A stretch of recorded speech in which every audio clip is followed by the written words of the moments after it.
Magsisimula na sa weekend.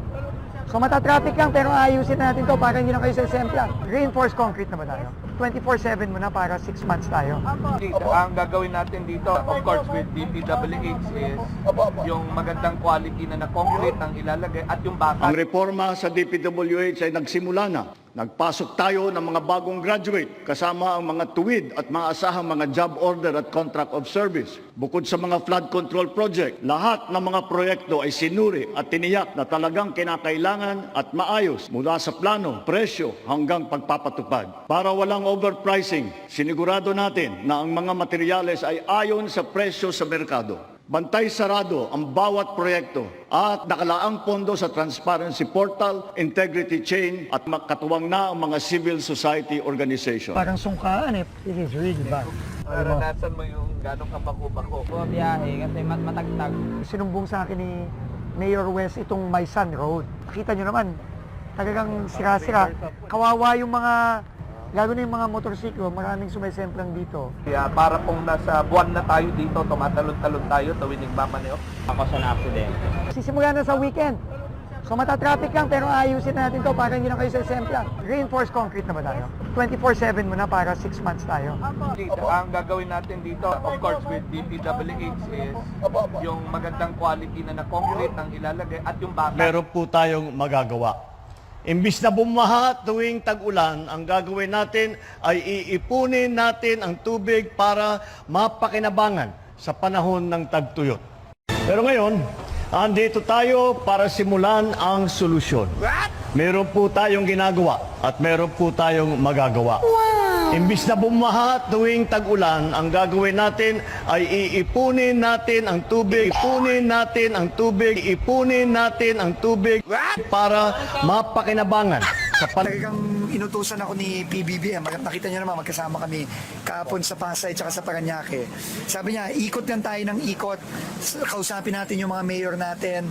Kung anong kailangan nila, ibigay natin lahat immediately. Ang pangako sa atin, 1 year. So, ang pangako sa akin, pagka umulan ulit, hindi na magbabaha. So, mga 9 months na trabaho, bago dadating ulit ang ulan, hopefully by that time, hindi na tayo makakakita ng baha, kagaya ng nakita natin noon. Dahil lahat ng nakaharang, lahat ng parado na labasan ng tubig, ay yun ang lilinisin at hindi na mababara, may dadaanan na. Alam ko po, hindi masyadong maganda ang ating naging karanasan sa sunod-sunod na kalamidad na dulot ng pagbaha sa maraming lugar, lalong na po sa Metro Manila. Ramdam ko po ang hirap ng marami sa ating mga kababayan na naapektuhan ng pagbaha. Tapos biglang nagkaroon pa itong issue ng mga substandard flood control projects. Hindi na po katanggap-tanggap ang substandard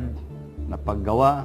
Dinagdagan po ng mga nababalitaang guni-guni o ghost projects. Ang ating presidente, Ferdinand R. Marcos Jr., ang nakakita sa mga ganitong ghost projects sa kanyang personal na pagbisita sa mga kinalalagyan ng mga proyektong ito. Nakakasikip po ito ng dibdib at napakasakit pong tanggapin ang mga nangyayaring ito sa ilalim ng aking panunungkulan kahit ano po ang higpit at istrikto ng ating mga pulisya laban sa katiwalian. Meron ngang nananawagan sa akin na ako po raw ay mag-leave o kaya po ay mag-resign dahil po sa isyong ito. Yan po sana ang madaling gawin, mag-resign o talikuran ko ang problema. Pero hindi po ang pag-alis o pag-iwas ng responsibilidad ang tamang paraan ng paghahanap ng solusyon. Sa akin po, tatanggapin ko ang accountability.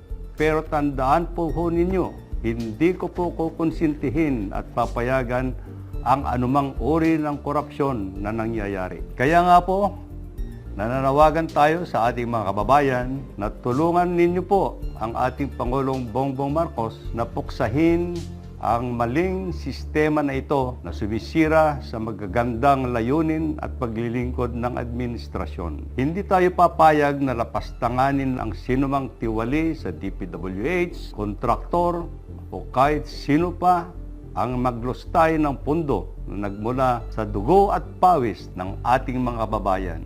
Gusto nating managot ng dapat managot makulong ang dapat makulong. Sa katunayan, may mga ilang aksyon na tayong ginawa para matugunan ng iba't ibang issue. Kagaya ng una, pagbuo ng Anti-Graft and Corrupt Practices Committee para sumbungan dito sa departamento.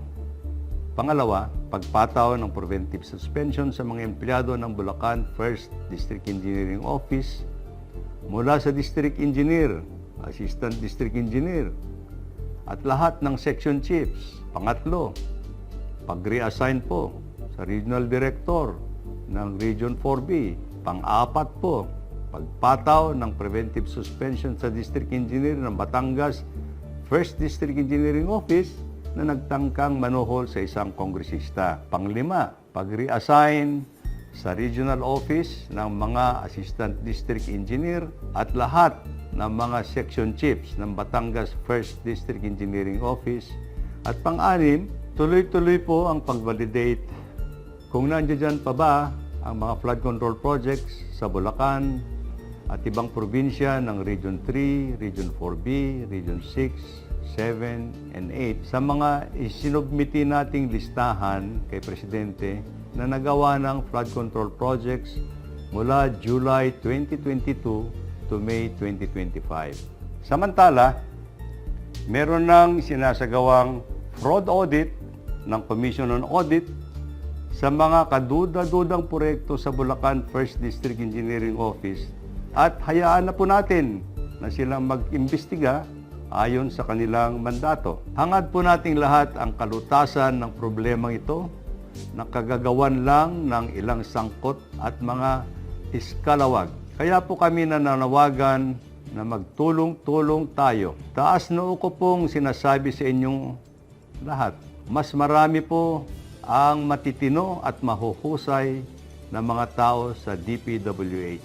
Muli, hinihingi ko po ang inyong tulong na matukoy ang mga taong sangkot sa mga katiwalian sa mga paggawaing bayan. Maaari po kayong magpadala ng mensahe at informasyon sa hotline 16502 o mag-email sa citizens_feedback@dpwh.gov.ph. Bayan po natin ito. Magtulong-tulong po tayo. Maraming salamat po. Parang sungkaan eh. It is really bad. Naranasan mo yung gano'ng kabako-bako. Bumabiyahe kasi matagtag. Sinumbong sa akin ni Mayor West itong Maysan Road. Nakita nyo naman, talagang sira-sira.